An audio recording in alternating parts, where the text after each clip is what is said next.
Bom, eu tenho ouvido muitos relatos assim, aqui no Brasil, de irmãos ou membros de igrejas, sobretudo igrejas históricas, deixando as igrejas, retornando para o catolicismo romano e dizendo: a igreja católica é a verdadeira igreja. Como Justin Peters falou, se isso ocorre é porque não houve conversão verdadeira. Sobretudo igrejas históricas, deixando as igrejas, retornando para o catolicismo romano e dizendo: a igreja católica é a verdadeira igreja. Há muitos anglicanos saindo da comunhão anglicana insatisfeitos por causa da decisão da comunhão anglicana de receber ou de aceitar homossexuais como pastores e bispos reconhecidos. Então, esses anglicanos, revoltados com isso, eles vão sair da igreja anglicana. Mas para onde eles vão? Eles vão procurar uma igreja que durante a história sempre foi muito clara em questões como aborto, eutanásia, homossexualismo, e eu me refiro à Igreja Católica. Porque para encontrar para onde ir no meio evangélico vai ser difícil. Porque se ele for para os Estados Unidos, ele vai ter problemas com a Metodista Unida, ele vai ter problemas com as igrejas presbiterianas mais tradicionais, PCUSA, por exemplo. Na Europa vai ter a mesma dificuldade e assim por diante. Hoje em dia, a quantidade de evangélicos que estão voltando para a Igreja Católica é muito grande. E a razão pela qual a Igreja Católica representa um apelo aos protestantes que estão insatisfeitos com o relativismo que tem predominado dentro do mundo protestante é exatamente essa aparente firmeza da Igreja Católica nas questões socioético-políticas, de tomar uma posição firme em questões como aborto, eutanásia, homossexualismo, questão da ordenação de mulheres e assim por diante. A culpa em grande parte é nossa, porque nós nos deixamos fragilizar, primeiro, pelo método histórico crítico, que nos roubou a autoridade da Escritura em grandes aspectos, e quando nós pensávamos que esse método ele foi destronado após 250 anos de ineficácia, aparecem então outras hermenêuticas, outros métodos de interpretação que combatem o método histórico crítico, são contra algumas das pretensões do método histórico crítico, mas em compensação trazem também grandes e graves perigos para conversão de protestantes ao catolicismo. Como eu disse já em alguns vídeos anteriores, eu não acredito que os protestantes estão levando esse assunto muito a sério.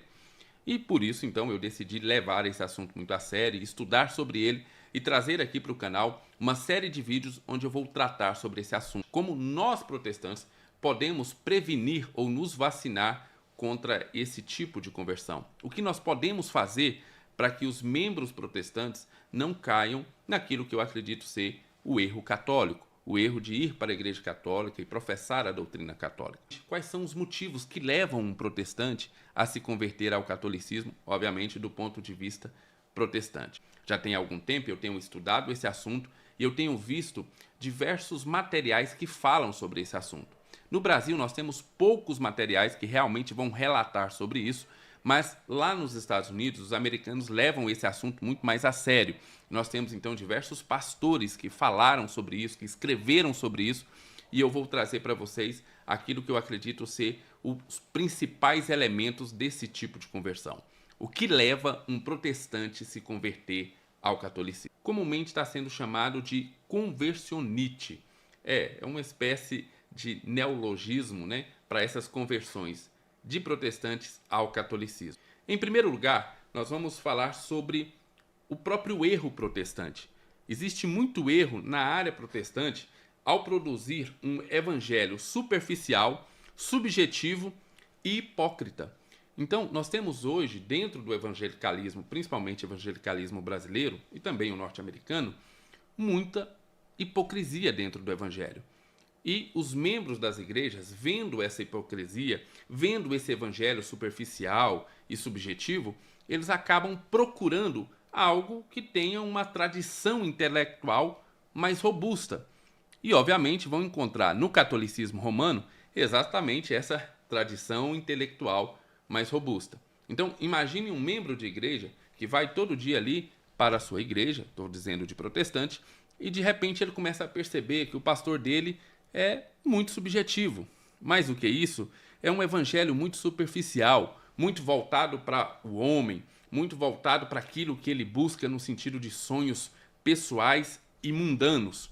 De repente, ele tenta buscar algo mais transcendental. Ele tenta buscar algo que seja um pouco mais duradouro do que simplesmente aquelas promessas vazias feitas pelo seu pastor, de fundamento histórico para aquilo que ele está dizendo.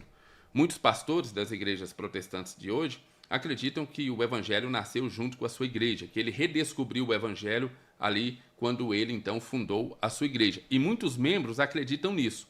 Quando eles começam a enxergar na internet pessoas falando coisas que eles nunca ouviram dentro da sua igreja, por exemplo, a história da igreja, a patrística, né, toda uma tradição da história do cristianismo, eles começam a ser atraídos por isso e não conseguem encontrar isso dentro das suas igrejas. Então, talvez o primeiro motivo que nós temos para essa conversionite é justamente o erro protestante de um evangelho superficial, subjetivo e hipócrita. Em segundo lugar, nós vamos ver 3 diferentes motivos para a conversão do protestante ao catolicismo. Nós temos motivos psicológicos, nós temos motivos teológicos e nós temos motivos sociológicos. Vamos falar sobre esse movimento de evangélicos de volta para a Igreja Católica. Eu tenho recebido perguntas de pessoas sobre se é válido ou se seria bom voltar, por assim dizer, para a igreja mãe, a igreja que Jesus fundou, deixando a sua igreja evangélica. Eu quero principalmente falar sobre as razões que isso está surgindo, razões que, em grande parte, pesam, a culpa pesa sobre os evangélicos. Os evangélicos estão dispersos, não estão discipulando o seu povo, não estão pregando as escrituras. Alguns transformaram suas igrejas em casas de show com uma tentativa de criar celebridades, tanto dos cantores como também dos pregadores. A linguagem visual de uma casa de show é de celebridade, não é de culto, não é de igreja. Igreja é algo que o povo de Deus realiza, Assembleia dos Santos, pessoas cantam, pessoas têm comunhão umas com as outras, enfim, é algo coletivo, enquanto numa casa de show você está no escuro e você assiste o que está acontecendo na plataforma. Essa não é a linguagem da igreja, certamente não é. Além disto, muitos pastores estão lançando mão de coaching. Eu falei com uns amigos da Sociedade Bíblica que estiveram num culto de 4 horas, uma celebração evangélica de 4 horas, onde não foi citada a Bíblia uma vez sequer. E a Bíblia não é pregada. É toda uma linguagem de autoafirmação. Até os cantores e as profecias, até de certos lugares pentecostais, está dizendo assim: você vai ser tudo que Deus que você quer que você seja, Ele tem sonhos para você, tem um grande destino para você, ninguém vai impedir para você ser tudo que você pode ser. Isso é coaching disfarçado de igreja. Isso não é algo do Espírito, certamente essas profecias são mais assim expressões culturais do que está acontecendo hoje nessa coisa de autoafirmação, das ambições pessoais. Em vez de dizer, olha, nós somos perdidos pecadores, não fosse pela graça de Deus, nós estamos dizendo, você é alguém, você vai ser alguém. E a Bíblia não promete que nós seremos alguém. Paulo disse, nós discípulos, nós apóstolos, somos o refúgio do mundo. Nós somos como se fossem os últimos da fila. Mas tem gente que diz, não, nós nascemos para ser cabeça e não cauda.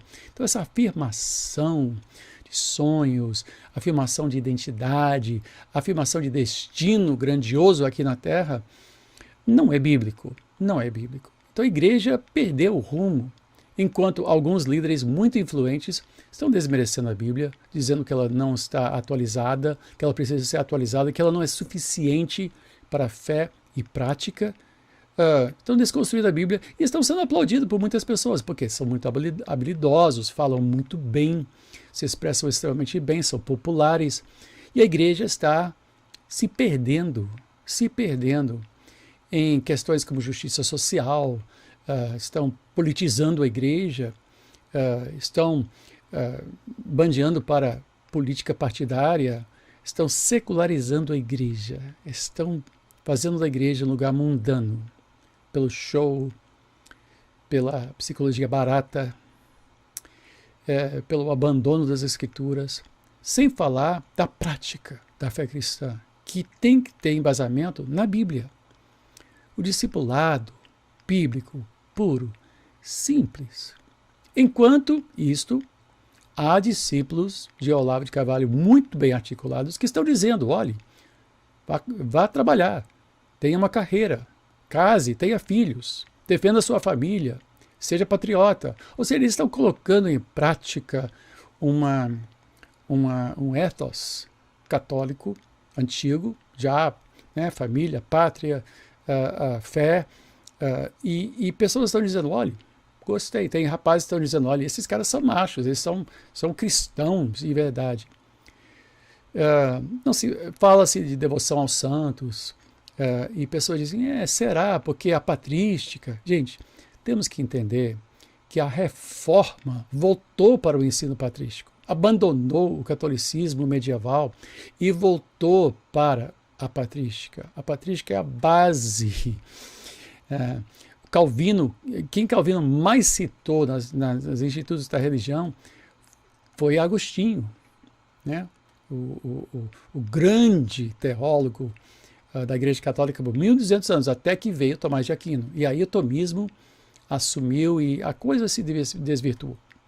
Ele foi um homem brilhante, tem uma história brilhante, mas para pessoas voltarem para a devoção aos santos, para uma vida de peregrinação, de penitências, isto não é a solução. A solução da igreja é redescobrir as Escrituras, pregar as Escrituras e vivermos uma vida piedosa, uma vida honesta, uma vida bíblica, de fidelidade à sua esposa, de uma vida de pensamento puro, de palavra simples, de palavra humilde, em vez dessas grandes pretensões, em vez desses superastros evangélicos, de sermos, falou aos pastores, sermos bons pastores, homens piedosos, homens de oração.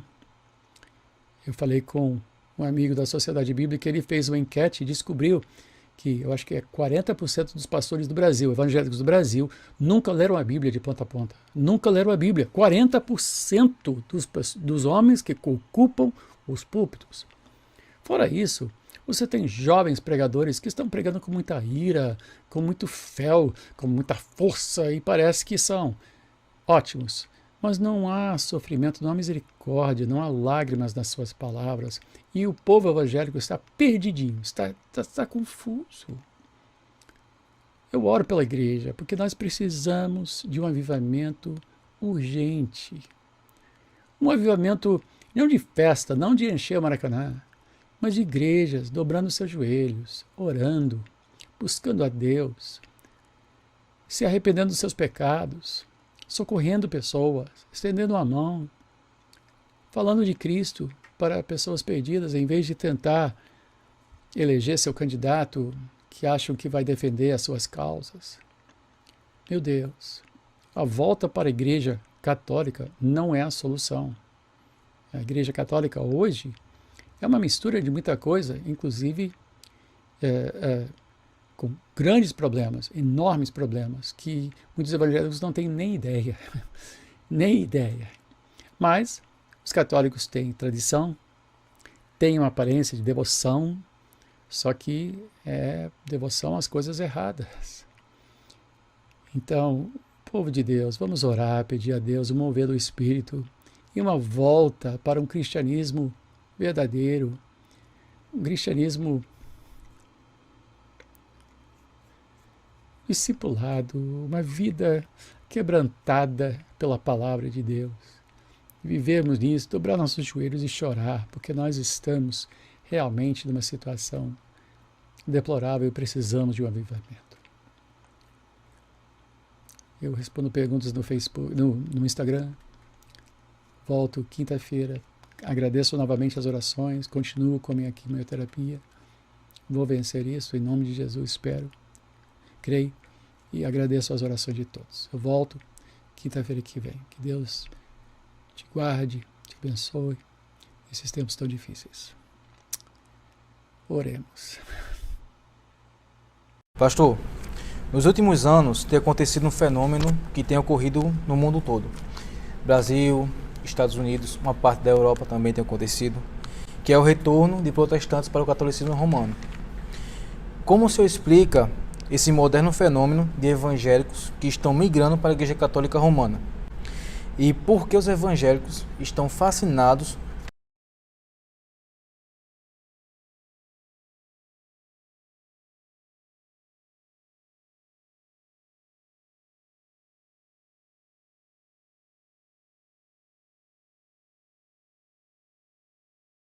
Em primeiro lugar, eu quero abordar essa questão por meio do entendimento da apostasia. Apostatar é desviar-se vagarosamente de Deus. A pessoa vai se desviando de pouquinho em pouquinho até que ela se afasta totalmente. Então, à primeira vista, eu trato isso como uma apostasia. Uma apostasia. Não meramente como uma migração que você faz de uma rede de internet para outra, ou de uma empresa de celular para outra. Outro ponto, eu colocaria como o terceiro ponto nessa resposta, é o real estado da igreja hoje. De que maneira a igreja se encontra hoje, né? Então, o pastor Antônio Neto, ele tem um trabalho muito bacana no seu Instagram, e lá tem a caixinha de perguntas e as pessoas fazem perguntas a ele, e essa semana, inclusive, fizeram a ele exatamente essa pergunta. E uma das partes da pergunta que fizeram a ele, permita-me ler agora a você, é exatamente essa aqui, ó. Veja, enquanto os evangélicos fazem cultos com jogos de luzes, púlpito de latão, pregador de jaqueta e tênis all-star, e abraçam agendas progressistas, os católicos mantêm toda a sua tradição e símbolos intactos. Isso tem peso para quem é conservador. Então, aquele indivíduo que é conservador, que tem uma raiz conservadora, ele está numa igreja evangélica e de repente ele começa a ver a igreja, aquela determinada igreja, pintando suas paredes de preto, colocando uma iluminação dessas de show, né? Um som, uma banda, um tom todo emocional por trás da pregação, a fim de descaracterizar a igreja, aquele ambiente de culto, de reverência, e passa então a fornecer, a propor para essas pessoas um ambiente mais parecido com os ambientes do mundo, como teatros, cinemas, como uma boate, nós podemos dizer assim. Então eles passam a oferecer esses ambientes para tentar quebrar esse ar de igreja, né? Esse fenômeno já existe nos Estados Unidos, já faz muito tempo que esse fenômeno existe nos Estados Unidos, e no Brasil, né, ele é um tanto novo, mas está aí. De fato, é um dos pontos em que aquele indivíduo que ele vem para uma igreja esperando sentar no banco de uma igreja e ouvir realmente louvores que adoram a Deus, uma pregação que adora a Deus, ou seja, uma igreja que tem a cara de igreja, e ele encontra de repente um ambiente que tem a mesma cara da boate da esquina. Entendi. E isso é preocupante. E aí é onde está o real estado da igreja. Mas isso, para mim, isso toca apenas na superfície. Isso, para mim, toca apenas na casca, na embalagem, não toca na essência. A essência, para mim, é que, e eu coloco isso como meu quarto e último ponto dessa resposta, é que é uma questão de conversão. Conversão. O indivíduo que sai de uma igreja onde a palavra é fielmente pregada e migra ou retorna, eu apenas creio que esse indivíduo de fato nunca se converteu. Eu tenho um tema para tratar logo mais com vocês, mas antes dele, eu quero tratar com vocês sobre uma questão que tem surgido aqui no Brasil. Não é uma questão apenas do Brasil, mas aqui no Brasil a coisa parece que tem tomado uma proporção um pouco diferente, um pouco maior do que em outros lugares. E eu estou me referindo aqui de uma saída de pastores ou mesmo membros de igrejas evangélicas para a Igreja Católica Apostólica Romana. Olha, nós não estamos falando de um tema isolado, não estamos falando aqui de um caso fortuito que aconteceu. Isso tem acontecido no Brasil, tá? Inclusive não apenas com membros de igrejas, mas com pastores. Estamos falando de uma seita pagã, e estas pessoas que estão deixando a igreja evangélica e migrando para o catolicismo romano, o catolicismo papal, estão migrando para o erro. Nós entendemos e compreendemos isso, e não temos nenhum motivo para falar diferente disso. E essa semana, um pastor evangélico da igreja presbiteriana deixou a igreja presbiteriana e migrou para o catolicismo romano, lamentavelmente. Eu quero, inclusive, além de lamentar publicamente, eu quero compartilhar a minha tristeza com esse acontecimento, especialmente porque esse pastor, ex-pastor, que deixou a igreja evangélica, a igreja presbiteriana, ele também era professor de um seminário ao qual eu também tive o grande privilégio de estudar, apesar de que na minha época ele nem sequer era seminarista, quanto mais pastor. Depois que eu saí do seminário já formado, ele passou a estudar e acabou formando-se, teve um desempenho acadêmico considerado extraordinário por todos os professores, o presbiterianismo no Brasil, né? Via esse homem como uma promessa, né, um grande estudioso, mas o que aconteceu foi que a luz do Evangelho de Jesus Cristo foi, para ele, desprezada. E ele acabou abandonando a verdade de Deus, abandonando as Escrituras Sagradas, abandonando tudo aquilo que lhe foi dado gratuitamente, ofertado gratuitamente, e migrando para o erro, rejeitando a verdade e migrando para o erro. É muito lamentável o que aconteceu. Agora, as pessoas têm trabalhado esse tema e se perguntado por que isso está acontecendo. Qual é a motivação? O que tem levado as pessoas a deixarem a igreja reformada, a igreja evangélica de um modo geral, ou a igreja protestante, como queiram chamar, e migrar para o catolicismo romano? Muitos destes que já tinham saído do catolicismo romano anos atrás e agora migram de volta. Esse episódio serviu para levar as pessoas nesses últimos dias a comentar isso e pensar na motivação, o que tem acontecido. E muita gente tem falado aí muitas coisas, tem tentado dar explicações ao que está acontecendo. Mas o certo é que nós temos visto isso acontecer aqui no Brasil, e essa é uma das minhas colocações, e tem alguns fatores importantes por trás disso. Toda a questão conservadora do Brasil, essa onda do conservadorismo que acabou adentrando o povo brasileiro, e as pessoas começaram a defender o conservadorismo, a falar do conservadorismo, a propagar valores conservadores, e isso trouxe de volta as pessoas à igreja, a olhar para a igreja, e essa onda conservadora no Brasil, infelizmente, tem sido encabeçada e tem ganhado muita publicidade por meio de católicos romanos. Dentre eles, o finado professor Olavo de Carvalho, que era um filósofo, trabalhava de maneira muito inteligente as questões culturais, as questões políticas, ele fazia uma avaliação do cenário político muito bem. Um segundo ponto que eu destaco aqui, que também é um ponto importante, é a baixa intelectualidade de muitos evangélicos brasileiros que não estão prontos para ler materiais mais condensados, por exemplo, a respeito dos pais da igreja. Nos últimos tempos, nós, pela graça de Deus, tivemos aí uma explosão de publicações, de facilidade de conseguir livros, materiais, e muita gente tem se deparado com livros que jamais teriam lido em outros tempos, porque era impossível ler esses materiais, porque eles eram difíceis. Mas agora, com essa facilidade, as pessoas têm coleções dos livros dos pais da igreja, mas não têm o preparo para ler os pais da igreja, o preparo devido.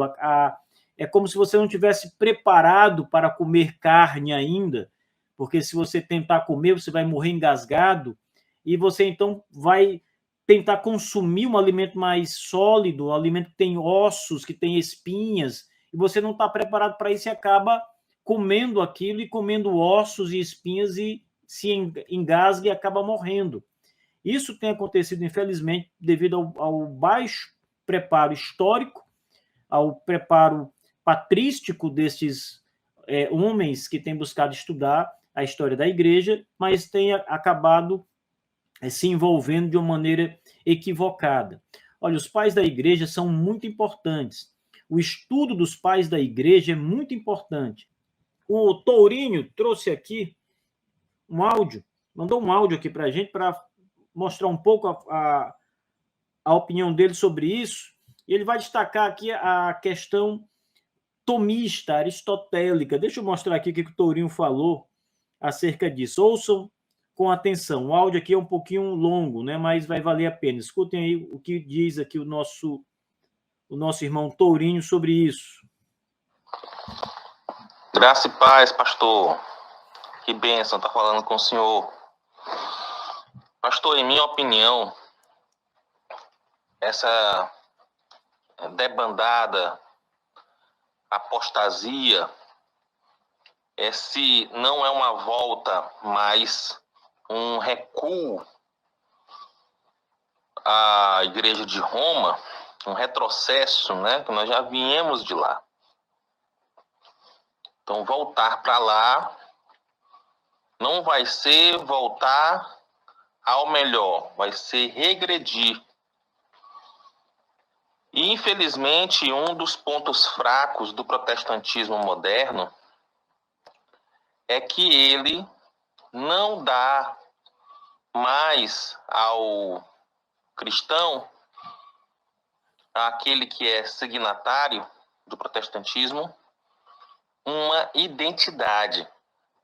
Não se tem mais uma identidade. Vivemos em uma cultura pós-moderna que anseia por algo sólido e que lhe identifique historicamente com algo que foi testado pelo tempo. Daí vem aquela necessidade das confissões.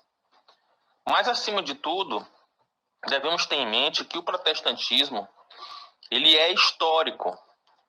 Então, atualmente, o protestantismo, principalmente o protestantismo de ala reformada, presbiteriana e brasileira, ela namora demasiadamente com uma teologia norte-americana, em que há uma, como diria Richard Miller, uma espécie de seita que foi fundada no século passado, chamada pressuposicionalismo. E os pressuposicionalistas, eles acreditam que todos que vieram antes deles são pagãos, porque são pessoas que se basearam num princípio teológico e filosófico que era grego. Então, quando eles pensam que essa teologia, aliás, essa filosofia, essa base filosófica antiga, era uma base filosófica grega, de matéria e forma, de separação entre natureza e graça, criado na Idade Média, com a chegada do aristotelismo dentro do cristianismo, agora eles apresentam o pressuposicionalismo, porque são aqueles que têm a verdadeira doutrina bíblica, os verdadeiros pressupostos, que são os pressupostos da criação, queda e redenção. E aí eles fundam ali como se fosse um cristianismo puro, porque antes não existia um cristianismo puro, mas um cristianismo que era misturado com o paganismo.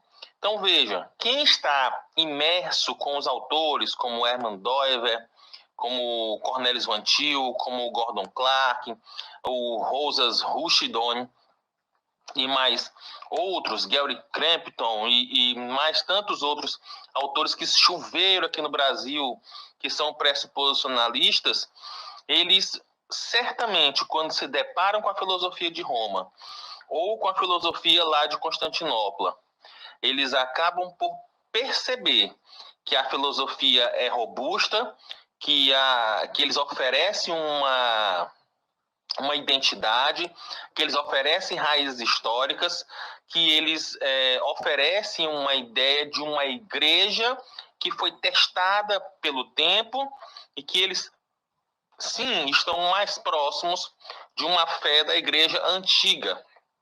Então,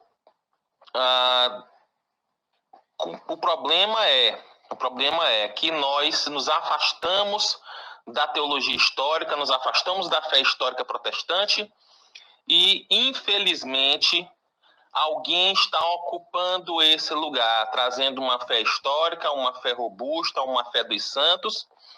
E como nós temos uma cabeça e um corpo, mas sem os pés, fica difícil bater de frente com esse pessoal, porque é impossível provar que o cristianismo nasceu no século passado e que antes disso todos eram pessoas impuras que trabalhavam com pressupostos pagãos e que adquiriam um conhecimento verdadeiro com muita dificuldade. É impossível se provar isso. Tem mais um áudio aqui do Tourinho para mostrar para vocês, uma continuação desse ponto que ele tratou aqui, pessoal. Escutem aí. Esse é menor.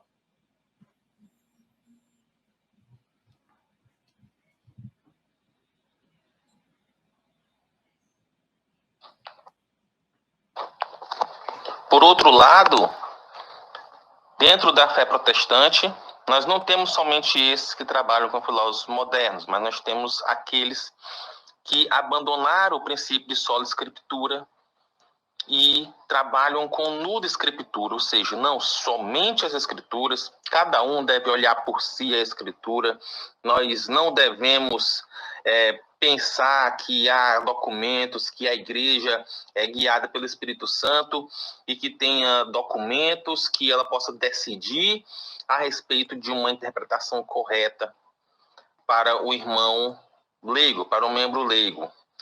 E nós caímos então no total relativismo, que cada um tem a sua verdade e que são pessoas que não têm um conhecimento aprofundado da exegese, da história, e eles acabam fazendo uma leitura pessoal da escritura, cada um lendo, e eles sentem, quando são desafiados pela fé de Roma, de que existe um magistério, existe um papa, existe uma fé histórica, uma sucessão apostólica, que pode oferecer a eles uma interpretação que é verdadeira mesmo, ou seja, aquela coisa de que a verdade está fora da gente, não dentro de nós mesmos, né, como sempre.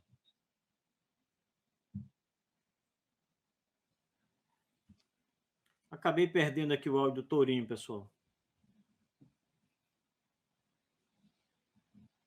Vamos ver se eu localizo de novo aqui para mostrar para vocês. Uma sucessão apostólica que pode oferecer a eles uma interpretação que é verdadeira mesmo, ou seja, aquela coisa de que a verdade está fora da gente, não dentro de nós mesmos, né, como sendo a verdade sendo apenas uma expressão daquilo que nós olhamos e interpretamos. E aí se oferece uma arma contra a pós-modernidade. E como as igrejas protestantes estão imersas na pós-modernidade, no individualismo, na interpretação, confundindo o livre exame pregado pelos reformadores com a livre interpretação, né, acaba descambando para o retrocesso ao papismo. Bom, tá aí a palavra do Tourinho, pessoal, muito importante, porque ele vai mostrar que esse abandono por muita gente, ou essa crítica que muita gente faz ao tomismo, ela acaba sendo infundada, já que no passado os reformadores tinham uma base teológica, eu não diria muito mais na questão filosófica do que na própria teologia propriamente dita. E essa base ela tinha muito a ver com as questões que Tomás de Aquino também defendeu, né? As questões, em certo sentido, aristotélicas mesmo.